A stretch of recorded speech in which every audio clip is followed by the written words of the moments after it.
Olá, boa noite. Sejam todos muito bem-vindos ao canal Embarque Imediato, trazendo as últimas notícias do mundo rodoviário.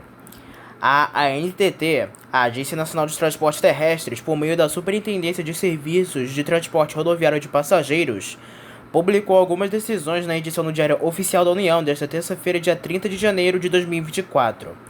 Pela decisão SUPAS número 60, foi alterada a licença operacional de número 57 da empresa Aviação Águia Branca S.A., com a inclusão dos mercados listados, objeto da cisão parcial da Aviação Salutares e Turismo S.A., de Vitória da Conquista, Cândido Sales, Medina, Itaobim, Padre Paraíso para São Paulo, Resende, Osasco, São Bernardo do Campo e Santo André. De Campinas para Vitória da Conquista, Cândido Sales, Medina, Itaobim e Padre Paraíso. De Vitória da Conquista para Campanário, de São Paulo para Pedra Azul, Almenara, Jequitinhonha, de Ponte Nova, Viçosa, Visconde do Rio Branco, Ubá para São Paulo, Volta Redonda, Barra Mansa, Resende, Taubaté e São José dos Campos. De Juiz de Fora para Taubaté, São José dos Campos, de São Paulo para Rio Pomba, Vassouras, Barra do Piraí, Raul Soares, Rio Casca, Rio Novo, Paraíba do Sul, de Campinas para Viçosa, Visconde do Rio Branco, Ubá, Rio Pomba, Vassouras, Barra do Piraí e Resende. De Piraúba, Guarani, São João Nepomucemo, Bicas para Resende, São José dos Campos e São Paulo. De Matias Barbosa para São José dos Campos e São Paulo, e de Ponte Nova, Viçosa, Visconde do Rio Branco, Ubá, Rio Pomba para São Bernardo do Campo e Santo André. Como resultado, a licença operacional número 63 da Aviação Salutares fica alterada com a exclusão dos mercados listados. Pela decisão número 57, foi negado o pedido da Real Sul Transportes e Turismo para conversão das linhas Carinhanha a Brasília, prefixo 050161, de Brasília para Buritis, prefixo 120233, de Brasília para Esperantina, via BR 020, prefixo 120242, de Brasília para Esperantina, via BR 153, prefixo 120243, de Brasília para Carinhanha, prefixo número 120251, de Brasília para Tutóia, prefixo 120257, de Brasília para Palmas, prefixo 129254, e Brasília para Floriano, prefixo 129255, autorizadas por decisão judicial em linhas administrativas, nos termos da súmula número 4, de 16 de junho de 2020, por inobservância ao disposto no artigo 4, caput da deliberação número 134, de 21 de março de 2018. Artigo 1, inciso 5 da deliberação número 254, de 5 de maio de 2020, permanecendo as linhas com a condição subjudice. Já pela decisão SUPAS número 58, a ANTT indeferiu também o pedido da Polentur Viagens e Turismo Limitada para conversão da linha Imperatriz para São Félix do Xingu, prefixo 159567, autorizada por decisão judicial em linha administrativa nos termos da súmula número 4, de 16 de junho de 2020, por inobservância ao disposto no artigo 4, caput da deliberação número 134, de 21 de março de 2018, com o artigo 1, inciso 5 da deliberação número 254, de 5 de maio de 2020, permanecendo a linha com condição subjudice. E por fim, pela deliberação SUPAS número 59, o Superintendente de Serviços de Transporte Rodoviário de Passageiros, substituto da ANTT, autorizou as empresas relacionadas no anexo desta decisão para a prestação do serviço de transporte rodoviário coletivo interestadual e internacional de passageiros realizado em regime de fretamento. A ANTT, por meio da Superintendência de Serviços de Transporte Rodoviário de Passageiros, publicou duas decisões, número 54 e número 56, na edição do Diário Oficial da União desta segunda-feira, dia 29 de janeiro. Os documentos autorizam a empresa de ônibus Janjoy a operar novos mercados em Osasco, Guarulhos, Ilhéus, Itabuna, Belo Horizonte, Betim, e mais localidades. A cidade de São Paulo recebeu, na última semana, mais 15 ônibus elétricos da nova geração movidos por bateria. Com isso, o total de veículos deste tipo na frota da cidade passa de 69 para 84, sendo que 75 são da nova geração e outros 19 operam desde 2019. São 7 unidades para a empresa Ambiental Transportes com base na Zona Leste e 8 para a Aviação Campo Belo que atua na Zona Sul. Cada ônibus tem 15 metros de comprimento e capacidade para 94 passageiros, com mais uma cadeira de rodas. O total de 84 ônibus está ainda bem longe da meta anunciada pelo prefeito Ricardo Nunes.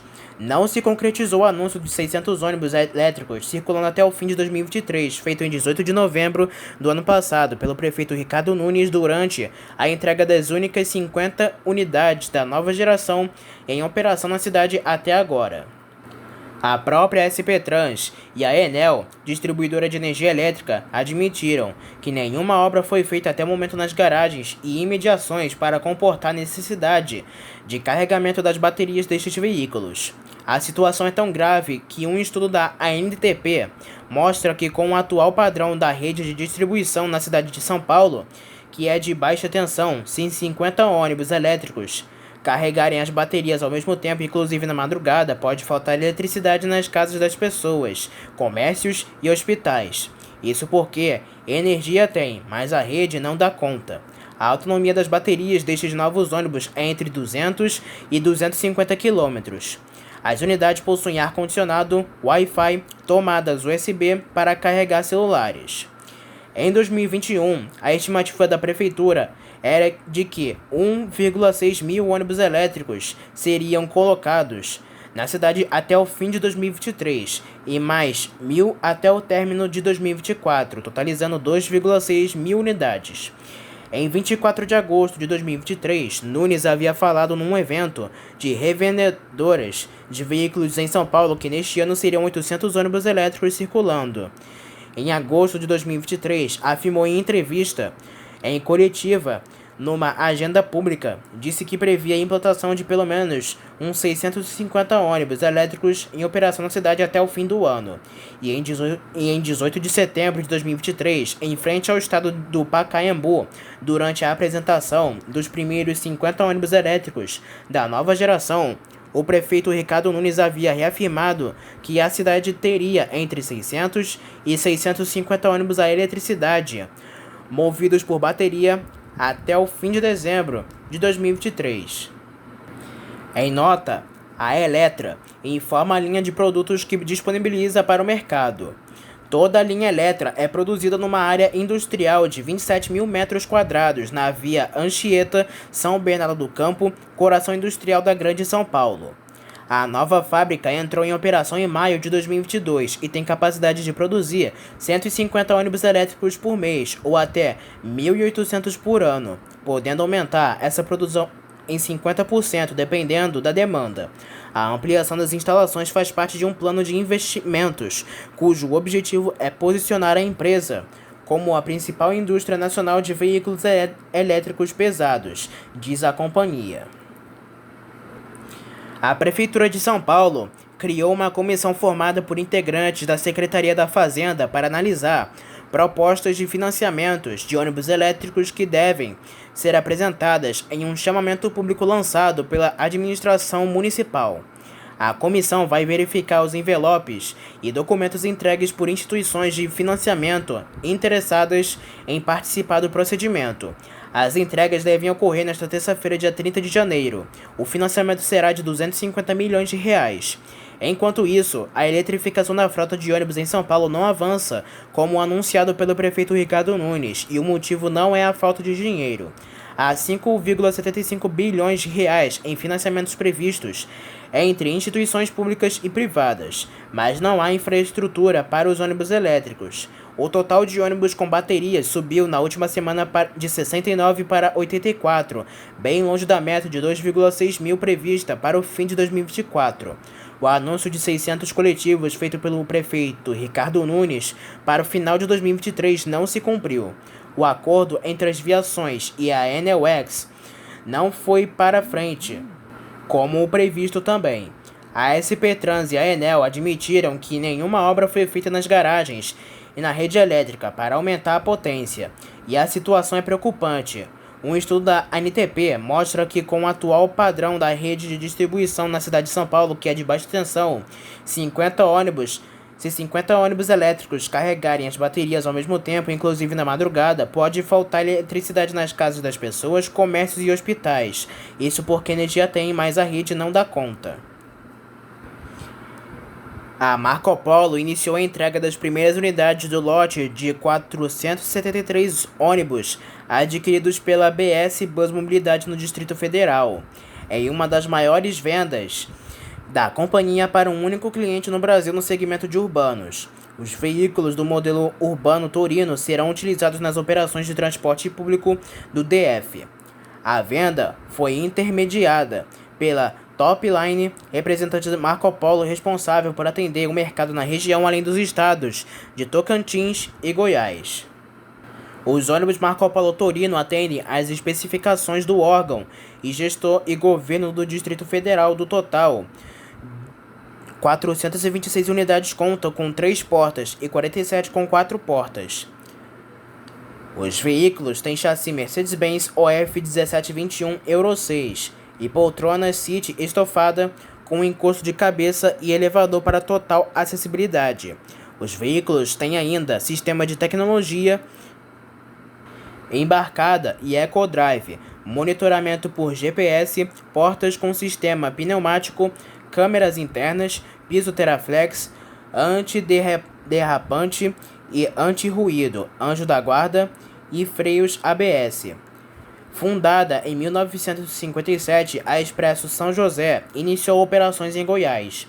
Em 1991, venceu a concorrência pública para operar o sistema de transporte público do Distrito Federal. Um ano depois, em 1992, em parceria com a Marco Polo, a companhia apresentou um lote de 30 veículos Torino em alumínio. Atualmente, conta com uma frota moderna, uma das mais sustentáveis do Brasil, composta por veículos com motorização Euro 6, sendo mais de 600 com carrocerias Marco Polo. Com os avanços na agenda ambiental, a operadora apresentou ao mercado o novo nome Fantasia BS Bus Mobilidade, bem como a mudança na identidade visual, com a escolha da cor verde para representar a marca. Nesta sexta-feira, dia 26 de janeiro, fiscais do DETRO-RJ conduziram mais uma edição da Operação Controle Térmico. A ação abrangeu a fiscalização de 202 ônibus intermunicipais distribuídos em 12 terminais do estado, resultando na aplicação de 11 multas. Durante a operação, 6 ônibus foram flagrados operando sem sistema de ar-condicionado ou com o aparelho desligado ou apresentando defeitos, levando à autuação e recolhimento desses veículos para as garagens. Outras 5 multas foram emitidas por irregularidades diversas, incluindo a falta de selo ou certificado de autorização para tráfego vencido ou rasurado. Os terminais rodoviários alvo da Operação Controle Térmico abrangeram locais estratégicos, incluindo a Rodoviária do Rio, os terminais rodoviários Roberto Silveira e João Goulart em Niterói, o terminal rodoviário de Nova Iguaçu, o terminal do Shopping de Duque de Caxias, o terminal rodoviário de Nilópolis, terminal rodoviário de Itaguaí, terminal rodoviário Francisco Torres em Volta Redonda, terminal rodoviário Comendador Geraldo Osório em Barra Mansa, terminal rodoviário Roberto Silveira em Campos dos Goytacazes, a rodoviária de Macaé e o terminal rodoviário de Teresópolis. O presidente do DETRO-RJ, Leonardo Matias, destacou a importância da fiscalização, afirmando: "Seguimos fiscalizando o transporte intermunicipal do estado e hoje, em especial, a situação dos aparelhos de ar-condicionado, muito importante para o bem-estar da população." A ação reforça o compromisso do órgão em assegurar a qualidade e a segurança no transporte coletivo intermunicipal no estado do Rio de Janeiro. Agora falamos sobre as últimas ocorrências do mundo rodoviário. Um acidente envolvendo um micro-ônibus e uma van acabou deixando 4 pessoas feridas nesta última quinta-feira, dia 25, na rua Duque de Caxias, no município de Quilombo, no oeste de Santa Catarina, de acordo com o Corpo de Bombeiros. A van seguia transportando o paciente para tratamento médico em Chapecó, quando bateu na lateral do coletivo. Todos os feridos precisaram ser encaminhados para o Hospital São Bernardo de Quilombo. Os ocupantes do ônibus, o condutor e um passageiro não necessitaram de atendimento. A causa do acidente segue analisada, como informa as autoridades. Uma colisão entre uma caminhonete e um ônibus rodoviário da empresa Kelly Tour deixou um homem ferido na manhã desta quinta-feira, dia 25, na altura do quilômetro 596 da BR-163. De acordo com a concessionária Rota do Oeste, o acidente ocorreu no município de Nova Mutum, após uma conversão irregular feita pelo motorista do coletivo. O motorista da caminhonete acabou encaminhado para uma unidade de saúde da região. No coletivo que seguia a viagem com alguns passageiros, não houve feridos. A Polícia Rodoviária Federal informa que apreendeu nesta última quinta-feira, dia 25, mais de 200 smartphones, uma arma de fogo, assim como 7 quilos de entorpecentes e pedras supostamente preciosas, com passageiros de um ônibus. De acordo com a corporação, o coletivo, que saiu de Salvador e tinha como destino a cidade de Petrolina, acabou abordado na BR-407 em Juazeiro. Na vistoria, foram encontrados dentro de bagagens 78 smartphones pertencentes a um passageiro. Outros 123 desses aparelhos pertencentes a outro passageiro que também seguia viagem no coletivo.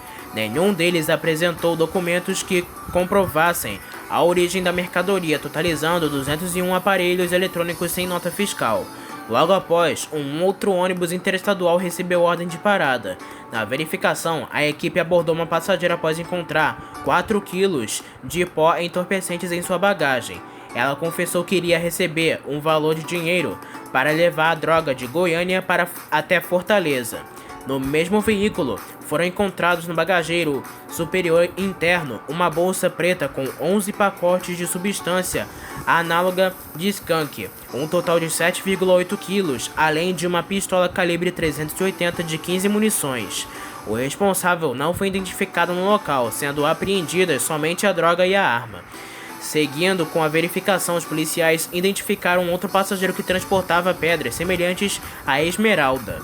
O material foi encaminhado para a delegacia da Polícia Federal, onde será feita a contabilização e perícia das pedras. O homem declarou ter mina desse minério, não portando nenhum documento que comprovasse autorização, regulamentação e as devidas licenças. Uma colisão entre um ônibus rodoviário e um caminhão na tarde desta última sexta-feira, dia 26 de janeiro, deixou um motorista gravemente ferido na rodovia estadual PR-092, no município de Jaguariaíva, no interior do Paraná. De acordo com a Polícia Militar Rodoviária do Paraná, o motorista do ônibus, de 49 anos, acabou socorrido pelos bombeiros. A vítima precisou ser encaminhada de helicóptero ao Hospital Regional de Ponta Grossa. Os passageiros e o caminhoneiro não se feriram. O coletivo seguia de Florianópolis para Lagartos, no Sergipe, com 30 passageiros. A causa do acidente segue analisada, como informa as autoridades. Um ônibus rodoviário da Expresso da Mantina, que estava proibido de circular, conforme medida judicial expedida pelo Tribunal Regional do Trabalho de Três Lagoas, no Mato Grosso do Sul, sofreu um acidente em Belo Horizonte. De acordo com a Polícia Militar de Minas, o ônibus tentava subir a rua Monte Simplin, no bairro Nova Suíça, quando perdeu o controle na noite desta última sexta-feira. O coletivo atingiu um carro e 2 idosos de 78 e 80 anos acabaram feridos. Ambos apresentaram ferimentos leves e dispensaram atendimento. Com a restrição da Justiça de Mato Grosso, o ônibus acabou retido e encaminhado para o pátio do Detran de Minas Gerais. Além do carro com os idosos, outro veículo também foi atingido pelo ônibus de 2 andares. O ônibus, que seguia para a rodoviária de Belo Horizonte, mudou a rota após o motorista seguir orientações de um GPS. Os passageiros que estavam no coletivo não tiveram ferimentos e desembarcaram em segurança. Um ônibus da Aviação Torres, que operava a linha 5503A, Goiânia A, Centro Hospitais acabou pegando fogo na noite desta última sexta-feira na Avenida Augusto de Lima, no centro de BH. O incidente ocorreu um dia depois do anúncio do prefeito Fuad Noman, do PSD, a anunciar a Operação Tolerância Zero contra o transporte municipal. Agentes do Corpo de Bombeiros acabaram acionados e conseguiram conter as chamas. Apesar do susto, não houve feridos. Um ônibus da empresa Redenção Turismo, que foi furtado em São Luís do Piraitinga, acabou pegando fogo durante uma perseguição policial na rodovia João Martins Correia. O roubo do coletivo ocorreu após um homem de 37 anos quebrar o vidro do coletivo na rodovia de São Luís do Piraitinga. De acordo com a Secretaria de Segurança Pública de São Paulo, o fato ocorreu na manhã deste domingo, dia 28, e chamou a atenção de moradores. Ao longo da fuga, uma das rodas do coletivo teria se incendiado e o coletivo acabou totalmente destruído. O homem abandonou o ônibus na rodovia e tentou fugir a pé, mas foi perseguido e preso. Ele acabou levado para a delegacia de Guaratinguetá, onde segue detido. O caso foi registrado como furto na delegacia seccional de Guaratinguetá. O Corpo de Bombeiros informou que foi acionado por volta de 6h45 da manhã para atender a ocorrência do ônibus em chamas na rodovia. Segundo a corporação, apesar do susto, não houve feridos. O Departamento de Estradas de Rodagem informa que a rodovia precisou ser interditada entre as 7h25 da manhã e 8h50 para o atendimento da ocorrência. Bandidos incendiaram um ônibus urbano da aviação Transdutra que operava a linha 362 Itacoaquecetuba-Guarulhos na noite deste último domingo, dia 28, quando o coletivo seguia por Arujá, na região metropolitana de São Paulo. De acordo com informações do motorista, 4 homens participaram da ação criminosa. O homem, que teria se passado por um passageiro normal, solicitou a parada do coletivo quando os demais homens embarcaram. Os bandidos roubaram a quantia de R$80 e, em seguida, atearam fogo no coletivo. Não houve feridos. Uma colisão entre uma carreta e um ônibus da aviação Eucatu acabou deixando uma criança morta e vários feridos na noite deste último domingo, dia 28, na BR-386, em Tio Hugo. De acordo com a Polícia Rodoviária Federal, no coletivo seguiam 12 passageiros. O motorista do ônibus acabou encaminhado para o Hospital das Clínicas de Passo Fundo, com ferimentos leves e moderados. 2 passageiros apresentaram ferimentos leves e uma passageira teve lesões mais graves. Ambos foram encaminhados para um hospital de Soledade. O acidente ocorreu na altura do quilômetro 215,15 da BR-386 por volta de 11h40 da noite, como informa a PRF. A criança de 13 anos que estava no caminhão morreu. O motorista da carreta acabou socorrido em estado grave e levado para o hospital de Carazinho. Agentes do Corpo de Bombeiros do Rio Grande do Sul e da concessionária CCR Via Sul atenderam a ocorrência.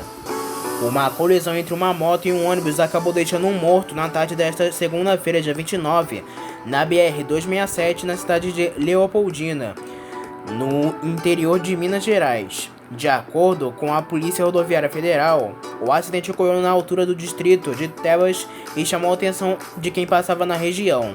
A vítima, identificada como Ademir José da Silva, morreu no local após a colisão contra o ônibus e ser atropelado em seguida por um caminhão. O caso ocorreu nesta segunda-feira, dia 29 de janeiro. 2 ônibus da Transporte Santo Antônio acabaram incendiados na tarde desta segunda-feira, dia 29, quando seguiam viagem na Avenida Presidente Kennedy, na altura do Barro Vermelho, em Duque de Caxias, na Baixada Fluminense. A ação criminosa ocorreu quando um caveirão, que é um veículo blindado da Polícia Militar do Rio de Janeiro, apresentou um problema mecânico na região. De acordo com a corporação, agente da 15ª Batalhão da PM de Duque de Caxias seguiu em patrulhamento na região. Ao avistar o veículo blindado, os bandidos decidiram incendiar os ônibus como forma de fechar o acesso à favela do Barro Vermelho. Agentes do Corpo de Bombeiros do Rio de Janeiro acabaram acionados e conseguiram conter as chamas. Não houve feridos. A PMRJ informa que não houve confronto com criminosos e que a região passou a ter um policiamento reforçado. Como medida de segurança, 3 linhas da empresa Transportes Flores interromperam a circulação pelo local. a 446 Duque de Caxias Parque São Vicente, a 115 Duque de Caxias Nova Iguaçu e a 116 Duque de Caxias Nova Iguaçu via Vila Pauline.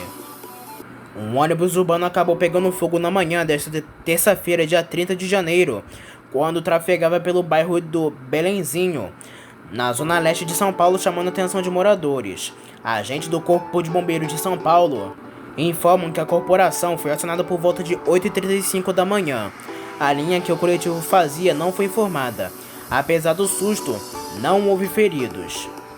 Um acidente envolvendo um micro-ônibus da prefeitura de Pitangui e uma carreta deixou ao menos 10 pessoas feridas no início da manhã desta terça-feira, dia 30, na altura do quilômetro 433 da BR-262, em São Gonçalo do Pará, na região centro-oeste de Minas. De acordo com o Corpo de Bombeiros, o coletivo seguia transportando o paciente para tratamento médico em Belo Horizonte. O micro-ônibus acabou batendo na traseira da carreta e teve sua frente totalmente destruída. O motorista do coletivo ficou preso às ferragens e foi resgatado e encaminhado para uma unidade de saúde da região. Agentes do SAMU e da concessionária que administra o trecho atenderam a ocorrência. A carreta transportava 48 toneladas de milho de Luiz de Eduardo Magalhães, na Bahia, e destino à cidade de Visconde do Rio Branco, na Zona da Mata. O trânsito ficou interditado em meia pista, sem retenção. A carreta teve sua carga preservada. Um ônibus da empresa Expresso Veracruz acabou pegando fogo na manhã desta terça-feira, quando seguia viagem pela BR-101 em Jaboatão dos Guararapes, na região metropolitana do Recife. De acordo com a PRF, o motorista parou o coletivo ao ser informado do incêndio. Apesar do susto, não houve feridos. Agentes do Corpo de Bombeiros de Pernambuco acabaram acionados por volta de 5h30 da manhã e conseguiram conter as chamas. A faixa da dianteira da direita da rodovia ficou interditada para que o fogo fosse controlado, mas foi liberada logo em seguida. Uma cena em que 4 caminhonetes conseguem desatolar um ônibus rodoviário da aviação Ouro e Prata na BR-230, também conhecida como Transamazônica, está chamando atenção em uma rede social. No vídeo publicado nesta terça-feira é possível ver o esforço dos motoristas das caminhonetes para retirar o coletivo de um atoleiro.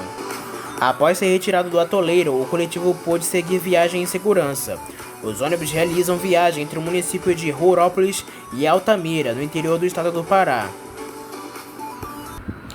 A Aviação Teresópolis, que opera linhas intermunicipais ligando a região serrana do Rio de Janeiro às cidades da capital e região metropolitana, iniciou nesta última segunda-feira, dia 29, a operação da linha Teresópolis à Soledade. A nova rota experimental contará com 2 horários, às 4h53 da tarde com saída de Teresópolis e às 5h45 da manhã com saída de Soledade, distrito de Sumidouro. Acredita-se que, com o passar do tempo e havendo a necessidade, a empresa poderá disponibilizar mais horários e ônibus no trecho. A empresa não informa o valor da tarifa no trecho. Nesta quinta-feira, dia 25 de janeiro, a cidade de Maceió recebeu 22 ônibus geladões que integrarão o sistema de transporte coletivo na capital. Dos 22 veículos climatizados, 17 são da empresa Real Alagoas e 5 da Aviação Cidade de Maceió, todos equipados com ar-condicionado, entradas USB para recarga de celulares e tablets, elevador de acesso para cadeirantes e 2 vagas de acessibilidade, além de contar com tecnologia Bluetooth 6, que emite uma menor taxa de gases poluentes na atmosfera. O plano da prefeitura é de que os novos ônibus atendam os moradores no litoral norte. O TRT, Tribunal Regional do Trabalho de São Paulo, reconheceu que os ex-tripulantes da Itapemirim Transportes Aéreos terão direito à rescisão indireta dos contratos de trabalho e condenou a companhia, fundada por Sidney Piva de Jesus, a pagar as verbas rescisórias. A decisão de 22 de janeiro de 2024 atende parcialmente uma ação do SNA, Sindicato Nacional dos Aeronautas. A empresa aérea ainda pode recorrer. Após aproximadamente 6 meses apenas de atividade, a ITA deixou de voar sem prévio aviso em 17 de outubro de dezembro de 2021.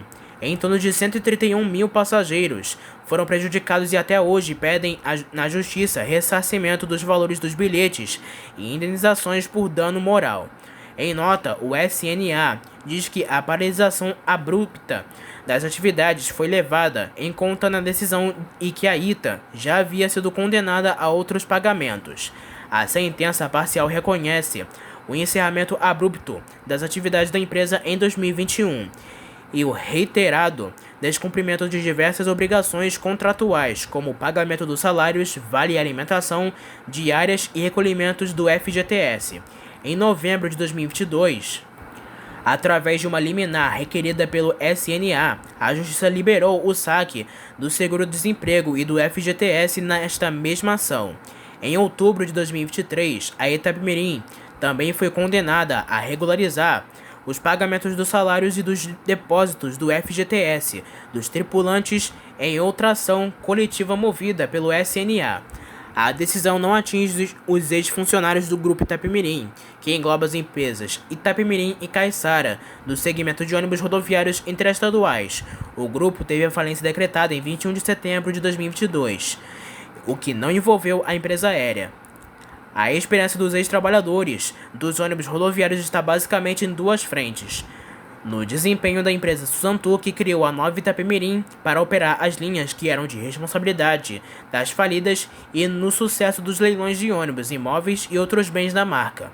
A Suzantur opera por arrendamento por 2 anos as linhas e não tem nenhuma relação direta com as dívidas do Grupo Itapemirim, que era administrado por Sidney Piva de Jesus no momento da falência.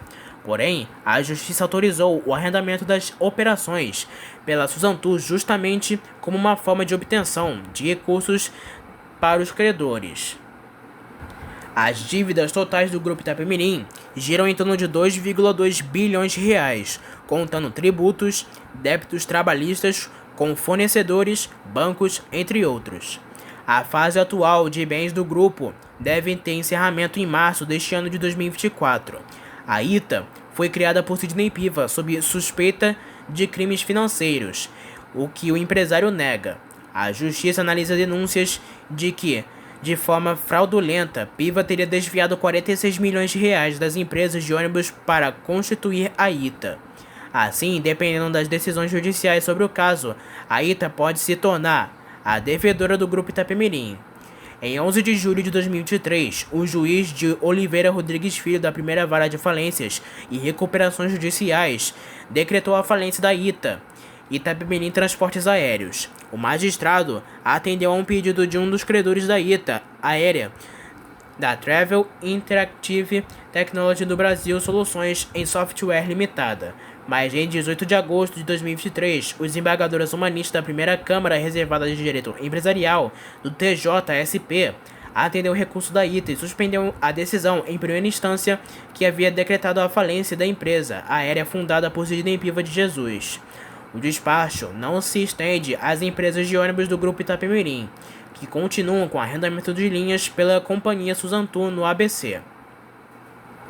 A ITA, que voou por cerca de 6 meses e parou repentinamente em 17 de dezembro de 2021, deixando mais de 131 mil passageiros sem transporte, alegou que a empresa autora da decretação da falência, a Travel Technology Interactive do Brasil Soluções em Software Limitada, desistiu do pedido antes da decisão em primeira instância.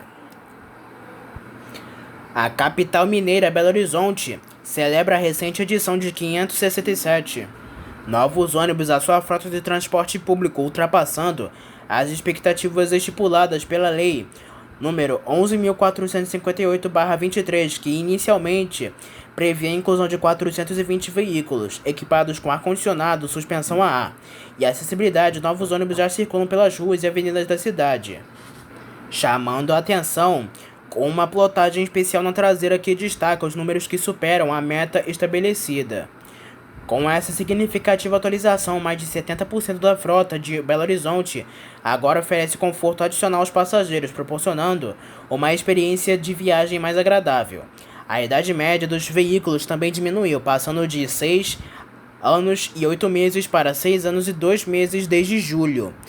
Além do aumento da frota, a vigência da Lei número 11.458 trouxe consigo um aumento no número de viagens diárias foram incorporadas 1.274 novas viagens em dias úteis e 623 nos finais de semana, resultando das contribuições da comunidade e estudos técnicos realizados pela equipe do SUMOB, Superintendência de Mobilidade, Gratuidades e Inclusão Social do Transporte Coletivo. A Prefeitura de Belo Horizonte não apenas modernizou a frota, mas também implementou medidas que visam tornar o transporte coletivo mais inclusivo e acessível. Dentre as melhorias destacam-se as gratuidades como Vale Transporte de Saúde, priorizando pacientes oncológicos e seus acompanhantes em deslocamentos para consultas e procedimentos médicos no Sistema Único de Saúde. Medidas voltadas para a proteção das mulheres também são evidentes, com a introdução do Auxílio Transporte Mulher, destinado a mulheres em situação de violência doméstica. Além disso, cerca de 6 mil estudantes do município são beneficiados com o auxílio de transporte escolar, garantindo a gratuidade nos ônibus. Outra iniciativa importante é a tarifa zero nas comunidades, visando proporcionar a igualdade de acesso ao transporte público. Em fase de regulamentação, o auxílio de transporte social está prestes a beneficiar famílias em situação de extrema vulnerabilidade social e econômica, garantindo o deslocamento e o acesso de serviço público de transporte coletivo convencional e suplementar no município. A empresa gaúcha Planalto Transportes completou na última sexta-feira um mês de operação da nova linha internacional que liga a cidade de Balneário Camboriú a Córdoba, na Argentina. A linha iniciou suas operações no dia 26 de dezembro de 2023, com uma frequência semanal em cada sentido na rota. A nova linha também passa por algumas cidades brasileiras e argentinas antes de chegar ao seu destino final, sendo elas Balneário Camboriú, Florianópolis, Garopaba, em Santa Catarina, Porto Alegre, no Rio Grande do Sul, até chegar em Córdoba, na Argentina. A frequência da linha de Balneário Camboriú a Córdoba acontece nos sábados ao meio-dia e no sentido inverso as saídas acontecem nas quintas-feiras, às 11h55 da noite. Estão sendo utilizados na linha os veículos double decker com disponibilidade de poltronas do tipo leito, que reclinam 150 graus e semi-leito com 135 graus de inclinação. A escolha da poltrona e sua modalidade são feitas no momento da compra da passagem para a Argentina. A Prefeitura de Guapimirim anunciou a abertura do período de cadastramento para estudantes de ensino superior interessados em utilizar o serviço de ônibus universitário no ano de 2024. O processo teve início nesta segunda-feira, dia 29 de janeiro, e se estenderá até a próxima sexta-feira, dia 2 de fevereiro.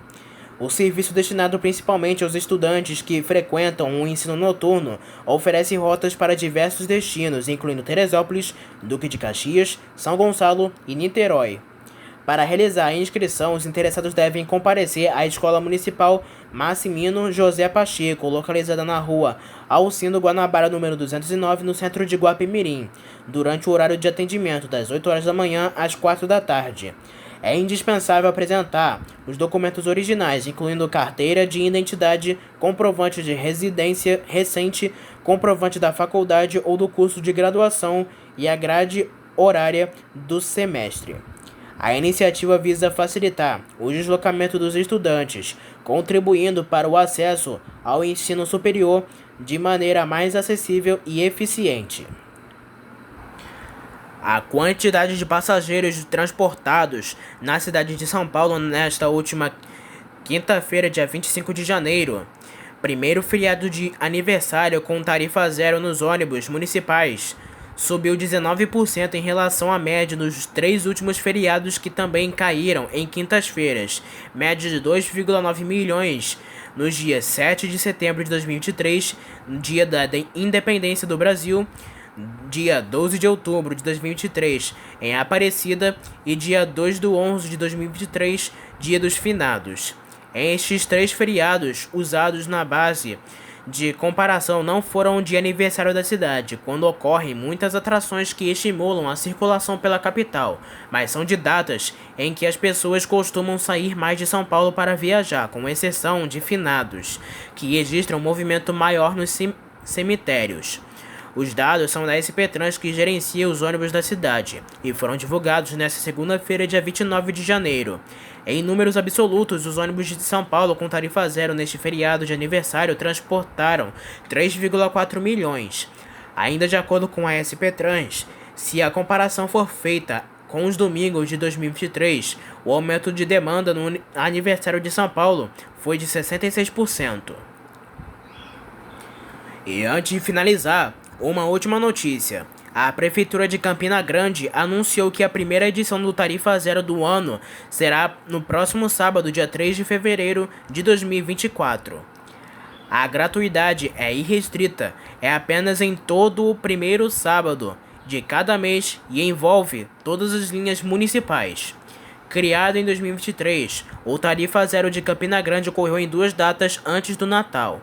Em nota, a Prefeitura diz que o objetivo é estimular a economia local, reduzir o trânsito e, especificamente neste mês de fevereiro, facilitar o deslocamento de foliões ou para quem tem outros programas além do Carnaval. E estas foram as últimas notícias, informações e ocorrências do mundo rodoviário. Não se esqueça que em breve traremos mais notícias e informações somente aqui para você. Espero que tenham gostado do vídeo, uma boa noite para todos e até a próxima.